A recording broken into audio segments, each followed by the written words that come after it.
Hello and a very good morning. You're watching the Breakfast News on Rajya Sabha television with me, Frank Pereira. Here are the latest headlines. 923 nominations filed for 70 seats in the Delhi Assembly elections as scrutiny gets underway today. Kiran Bedi, Arvind Kejriwal, Ajay Markan, the biggest names in the race. Coal allotment process to get underway today. Government to notify 36 blocks. Finance Minister Arun Jaitley takes up black money from India and Swiss banks with his Swiss counterpart at the World Economic Forum in Davos. Switzerland promises vast information sharing. And Yemen reaches a deal with the Shiite Houthi rebels to end a violent standoff in the capital, Sana'a.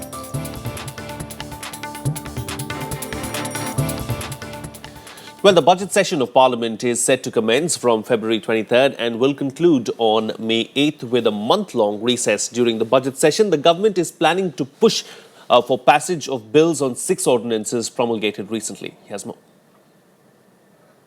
The first full-fledged general budget of the Modi government will be presented on 28th February. According to sources, the first half of the budget session will be from 23rd Feb to 20th March. And the second half will be from 20th April to 8th May. Rail budget will be presented on 26th Feb, while the economic survey will be tabled in Parliament on 27th of February.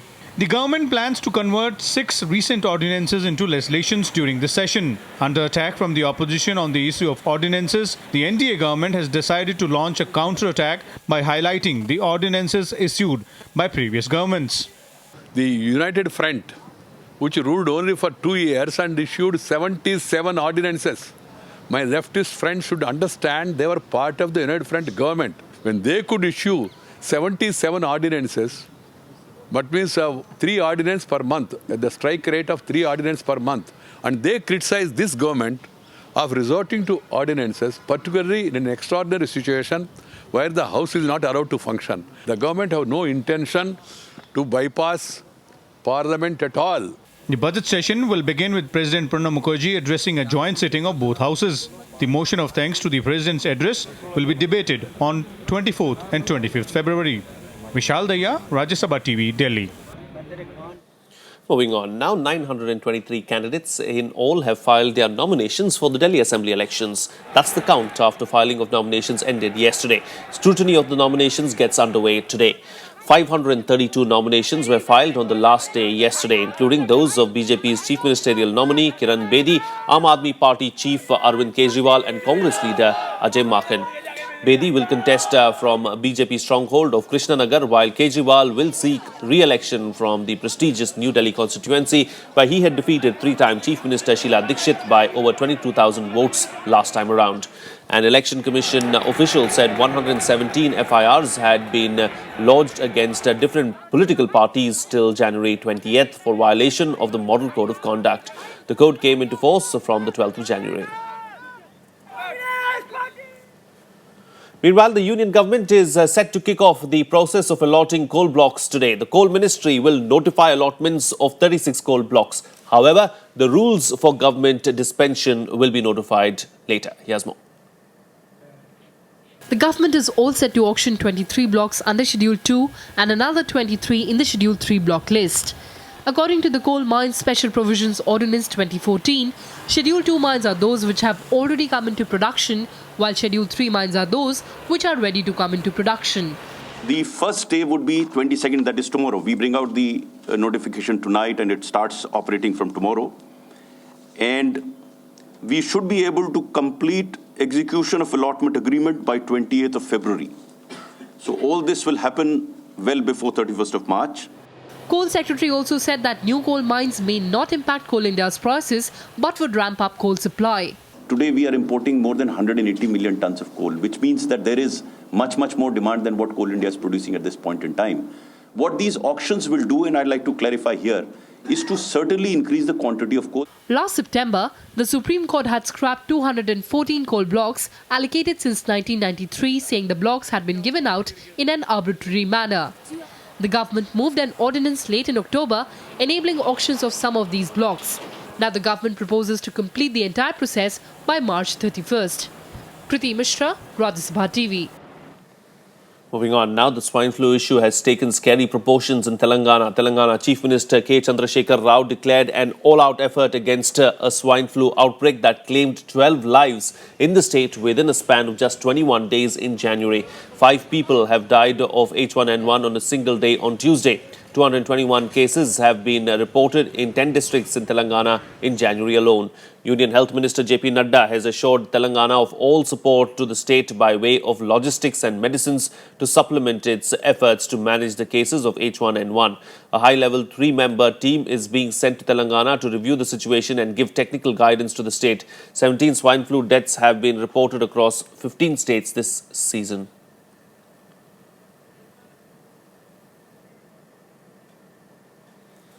Well, US President Barack Obama will soon embark on his second visit to India. Tight security is in place for his second visit, a first by any sitting US president. His visit is expected to transcend the optics and grandeur of Republic Day celebrations and unleash a novel episode in Indo-American trade ties. And corporate India has high expectations from US President's visit.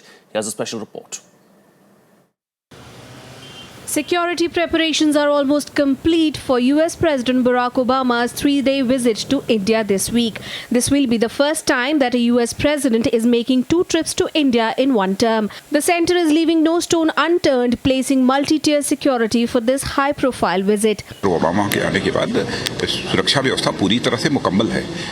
कहीं किसी प्रकार का कोई संकट नहीं है. Obama and Prime Minister Narendra Modi are likely to address top CEOs in 2 back-to-back meetings on January 26th. Both countries may define the specifics for achieving a bilateral trade target of $500 billion by 2020 from about $100 billion currently, from smart cities to defense procurement, from the Make in India initiative to technology transfer. India Inc. is buoyant about American interest. The investment is going to come into the e-commerce sites in a big way. It's going to come into agriculture. It will going to come into defense production. These are the areas which the Americans will have interest. And obviously Indians are looking at more of technology transfer. Industry experts also expect US companies to announce investments, especially in sectors such as manufacturing, defense and aviation. Stronger ties on the economic front will result in a huge amount of investment. As we all know, our mineral wealth still lies largely untapped and there is great potential. We believe the American companies and industry will come in and help us develop that at a absolutely contemporary level. President Obama's visit to India, it's a indication, clear indication that US right now puts a lot of emphasis on India's importance, and they want to make sure this relationship grows. The World Bank has predicted that India is on its way to becoming the fastest growing economy in 2 years, replacing China. Ahead of President Obama's visit, positive growth forecast could give an edge to India to clinch key deals. Kriti Mishra for Rajya Sabha TV. Well, let's now take a look at some news events lined up for the day today in our segment, The Day Ahead. Prime Minister Narendra Modi will launch the Beti Bachao Beti Padhao campaign at Panipat in Haryana today. The campaign aims to save and empower girl child and is a major initiative by the NDA government. It will be implemented in 100 districts of the country, including 12 districts of Haryana, where the number of girl children is dismally low. Women and Child Development Minister Maneka Gandhi and State Chief Minister Manohar Lal Khattar will also be present. Aam Aadmi Party convener Arvind Kejriwal is to reply to an election commission notice by 4 p.m. today. He had been served a show-cause notice by the poll panel on Tuesday for prima facie violation of the poll code. Kejriwal had asked voters to take bribes from the BJP and Congress but vote only for his party. Tuesday's notice was the second one issued to Kejriwal for his remarks on promoting bribery. After 18 months of deliberations, the Supreme Court is likely to give a final verdict in the IPL spot-fixing case today. A judgment on various issues, including the conflict of interest involving BCCI President-in-exile N. Srinivasan and involvement of his son-in-law Gurunath Mayappan, is also expected. A 2-judge bench of the Apex Court had reserved its verdict on the matter on December 17th before heading for a winter break. The second phase of polling for the Rajasthan Panchayat election will be held today. Voting will begin at 8 a.m. and end at 5 p.m. The first phase of the three-stage polling was held on January 16th, in which 61% voter turnout was recorded. The third phase will be held on February 3rd and counting of votes will take place on February 5th. Well, it's time for a short break on the program right now, but still to come. India and Russia agreed to fast-track research and co-production of the fifth-generation fighter aircraft. That and much more on the other side. Stay tuned. We'll be right back.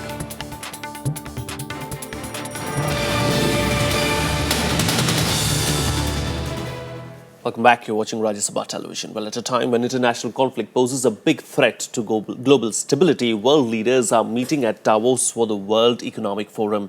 Leaders of Ukraine and China met at the summit on the opening day. The 45th edition of the summit is being held under tight security as 40 heads of state and thousands of others arrive for the annual meet. Here's more. Convened under the theme The New Global Context, the World Economic Forum in Davos will see 40 world leaders and 2,500 delegates from political, social and business backgrounds in attendance. In the wake of the recent attacks in Paris, the terrorism issue is likely to hog the limelight at the meeting. We do not just want to define the issues. We want, with the help of all your collective brains, we want to help to create solutions. We are here not to pursue just our own interests. We are here really as a community of purpose to improve the state of the world. Risks posed by global conflicts will be high on the agenda. They include the Ukraine conflict and the rising threat of Islamic State. The other areas of concern are the mismanagement surrounding mysterious air crashes. Data hacking and the Ebola outbreak are the other issues that will be discussed. On the economic front, a survey at the forum suggested that the chief executives are less optimistic about the economy this year. This survey shows that only 37% are confident of economic improvement in 2015, down from 44% last year. The IMF recently downgraded the global growth forecast for this year as well as next. Though the Chinese economy has seen the biggest slump in 24 years, Chinese Premier Li Keqiang called for joint efforts in promoting strong and sustained growth. Finance Minister Arun Jaitley and Coal and Power Minister Piyush Goyal will lead the high-level Indian delegation. Jaitley will hold bilateral meetings with counterparts from Brazil and Switzerland. His meeting with the Swiss delegation will be keenly followed for any developments on the black money hunt. Bureau Report, Rajya Sabha TV. Well, meanwhile, India's representative to the World Economic Forum, Finance Minister Arun Jaitley, has said there is independent evidence of Indians having black money in Swiss accounts. Switzerland has promised expeditious sharing of information in this regard. Jaitley met with his Swiss counterpart, Evelyn Widmer-Schmalf, on the sidelines of the meet. He said Switzerland has agreed to share information expeditiously on black money cases where independent evidence is furnished, and said that automatic exchange of details would help in curbing the menace of illicit funds. He said both of them discussed about the parameters based on which Switzerland can provide details on unaccounted money parked in Swiss bank accounts or once independent evidence is furnished. Well, joining me for a chat this morning on this subject is senior journalist Vivian Fernandez. Very good morning, Vivian. Thanks for joining us on the program. Before we talk about the black money issue, let's talk about the World Economic Forum itself. What can we expect out of it, really? Well, this is actually the world's biggest schmoozing event.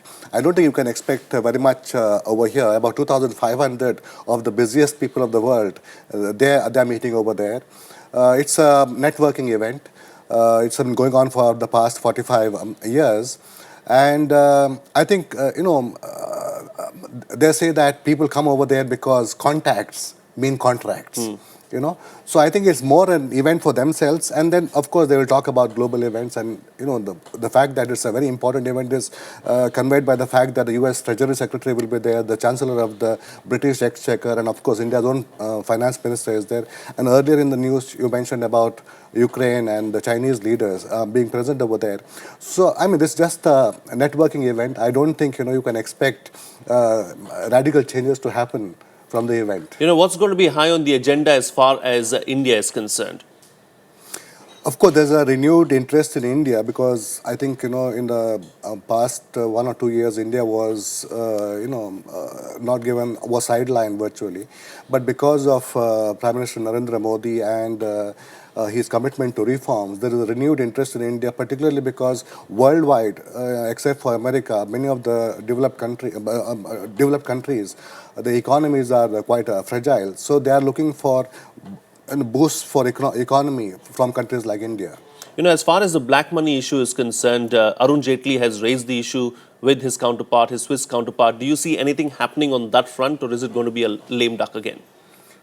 I don't think, there is a kind of step change from to be expected, because the operative phrase is independent evidence. And the Swiss have always been saying that if the Indian authorities furnish information about accounts that perhaps are indicted for some offences, they'll be prepared to share that information. So the question is, whether India will have to provide evidence that people who have accounts over there are under suspicion of the law. It can't be a fishing expedition. And I don't think much of the money would remain in Swiss. After all, why would money remain there? Money is chasing returns. And I would think that much of the money has come to India. For example, in the last calendar year, 2014, the Bombay Stock Exchange rose by 30%. So why will money remain in Switzerland and earn low interest over there? It will come to India. Similarly, we got about $16 billion, nearly $16 billion of inflows. Foreign institutional investors that invested here there. Much of this would be Indian money. So I don't think it is, buried in the Swiss earth. It would be invested in India. More than that, I think, we should tackle our own continuing sources of black money. Yes. And I think there you find that the political process has to be indicted, because the political process, the political parties, the political system itself generates a lot of black money. One more thing, see, if Germany earlier on had given us information about accounts in Liechtenstein, which is a tax haven, and of the 29 accounts over there were found to contain about 39 crore rupees, and that's the pittance, because the World Bank has estimated that India's black money economy could be a fifth of our GDP, which is about, I would say, imagine it's $400 billion. Yes. And another non-profit organization has estimated it at 3% of GDP. So there's a huge amount of money that is generated, but it is coming back to the country. And I think unless the government is serious and provides information about, accounts that are wanted under the law, I don't think you'll get much information. Talking about information and talking about seriousness, I mean, those are the key words, really. Even the Supreme Court has pulled up the government on this particular issue, saying that, information is not really what is required, but actually bringing back the black money is what's required. So even now, at this point in time, after so many years, the discussion still remains at information sharing, and it really has to go beyond that, doesn't it? Frank, I think it will remain at this, and I don't think you can blame any particular governments. All governments will be non-serious about tackling black money, because they are the ones who are generating the black money. The politicians are the ones who are generating the black money. And of course, there's collusion throughout the system. So I don't think one can expect too much of seriousness on this issue and great fireworks to happen. Of course, the government has set up a special investigation team headed by a Supreme Court judge, and there is talk about renegotiating the double taxation avoidance agreements to have information sharing and so on and so forth. These are all steps in the right direction, but I think unless we reform our political system, I don't think it can happen. Of course, there are other things that can be done. In the case of land transactions, a huge amount of black money is generated. Government procurement is another source of black money. So these are the areas where we can tighten. And of course, freeing up the economy, reducing the role of discretion, even reforming our welfare system, because if you look at the public distribution system or our healthcare system, huge amounts of black money, unaccounted money is generated. Indeed. Talking about the World Economic Forum, let's go back to that now. Of course, what's going to be high on Arun Jaitley's agenda is the fact that he's going to try and woo several of those people who are going to be there in Davos, trying to tell them or trying to send out a message that India is a good place to invest in, isn't it?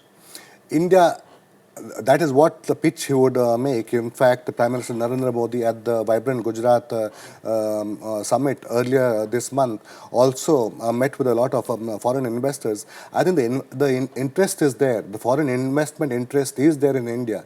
It is we who have to make it easier for them, as for Indians, to do business in India.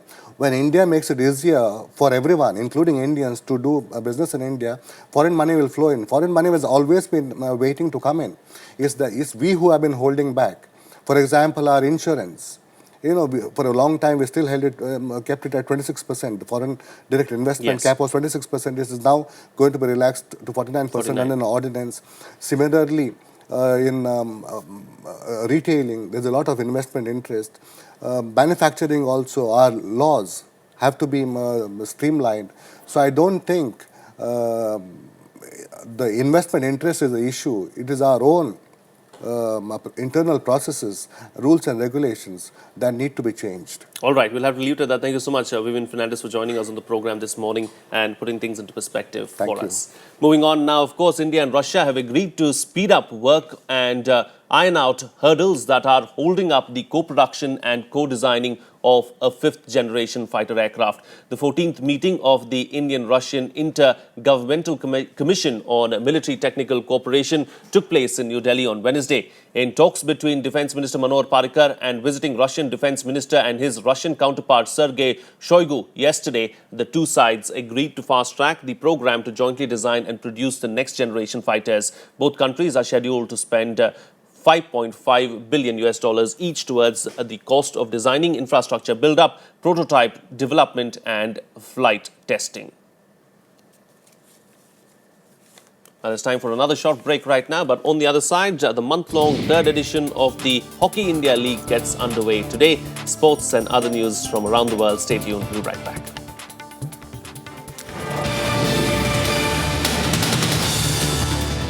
Welcome back. You're watching Rajya Sabha television. Well, here are some of the big news and updates from around the globe in our World Wrap. Yemen's embattled US-backed president has reportedly reached an agreement with the Shiite rebels to end a violent standoff in the capital where conflicting reports circulated he was being confined to his home by rebels. Meanwhile, the Indian External Affairs Ministry has issued an advisory asking Indian nationals to avoid travelling to Yemen till further notification due to conflict and security reasons in the region. Teachers in northwestern Pakistan have criticized a government plan to allow them to carry weapons to defend schools from militant attacks. Teachers said their job was to educate, not to provide security. The local authority, which announced the plan last week, insisted no teacher would be forced to carry a weapon. Taliban gunmen stormed a school in Peshawar last month and killed more than 150 people, most of them children. The new Sri Lankan government has removed punishments imposed on controversial wartime army chief Sarath Fonseca by the previous regime. Mr. Fonseca has been reinstated as an army general and his right to vote and stand in elections has been restored.